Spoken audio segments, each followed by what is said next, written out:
အခန်း3မတန်ဆွမ်းသူများ၏အခွင့်အရေးဆိုင်ရာအမျိုးသားကော်မတီဖွဲ့စည်းခြင်းနှင့်လုပ်ငန်းတာဝန်များ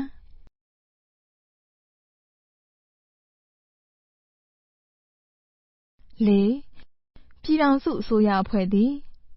ကာကြီးဤဥပဒေ၏ပြဋ္ဌာန်းချက်များကိုထိရောက်အောင်မြင်စွာအကောင်အထည်ဖော်ဆောင်ရွက်နိုင်ရေးအတွက်လိုအပ်သည့်လမ်းညွှန်မှုစီမံခန့်ခွဲမှုနှင့်ကြီးကြပ်ကွပ်ကဲမှုများပြုလုပ်ရန်60ဦးထက်မပိုသောမတန်ဆွမ်းသူများ၏အခွင့်အရေးများဆိုင်ရာအမျိုးသားကော်မတီကိုအောက်ပါပုဂ္ဂိုလ်များဖြင့်ဖွဲ့စည်းရမည်၁ဒုတိယသမ္မတတစ်ဦးမှဥက္ကဋ္ဌ2ပြည်ထောင်စုဝန်ကြီးလူမှုဝန်ထမ်းကယ်ဆယ်ရေးနှင့်ပြန်လည်နေရာချထားရေးမှဒုတိယဥက္ကဋ္ဌ1 3ဥက္ကဋ္ဌမြန်မာနိုင်ငံမတန်ဆွမ်းသူများအသင်းချုပ်မှဒုတိယဥက္ကဋ္ဌ2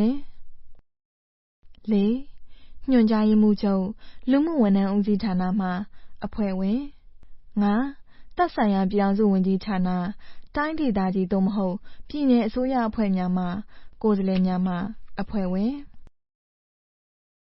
6မြန်မာနိုင်ငံအမျိုးသားလူ့အခွင့်အရေးကော်မရှင်မှကိုယ်စားလှယ်များမှအဖွဲ့ဝင်9မတန်ဆွမ်းမှုအမျိုးအစားလိုက်ရွေးချယ်စေလွှတ်သောကိုယ်စားလှယ်များမှအဖွဲ့ဝင်များ10အစိုးရမဟုတ်သော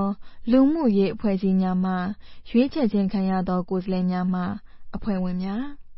9စေတနာ့ဝန်ထမ်းပုဂ္ဂိုလ်များမှရွေးချယ်ခြင်းခံရသောကိုယ်စားလှယ်များမှအဖွဲ့ဝင်များ10ဒုတိယဝန်ကြီးလူမှုဝန်ထမ်းကယ်ဆယ်ရေးနှင့်ပြန်လည်နေရာချထားရေးဝန်ကြီးဌာနမှအတွင်းရေးမှူး17အတွင်းရေးမှူးမြန်မာနိုင်ငံမတန်ဆွမ်းသူများအသင်းချုပ်တွဲဖက်အတွင်းရေးမှူး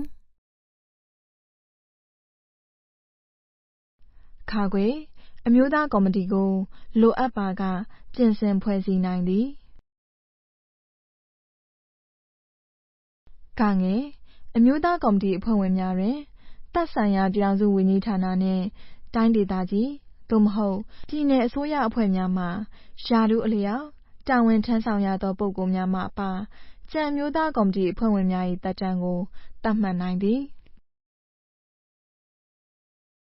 5အမျိုးသားကော်မတီသည်ကိုယ်ပိုင်အမည်ကိုယ်ပိုင်တံဆိပ်တို့ဖြင့်ဆောင်ရွက်ပိုင်ခွင့်စဉ်ဆက်မပြတ်ဆက်ခံဆောင်ရွက်ပိုင်ခွင့်တရားစွဲဆိုပိုင်ခွင့်နှင့်တရားစွဲဆိုခြင်းခံနိုင်ခွင့်တို့ရှိစေရမည်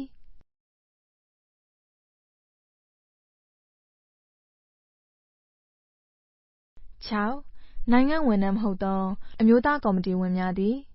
ဤဥပဒေအရအမျိုးသားကော်မတီ၏လုပ်ငန်းတာဝန်များကိုဆောင်ရွက်သည့်နေ့ရက်များအတွက်ဝန်ကြီးဌာနကသတ်မှတ်သည့်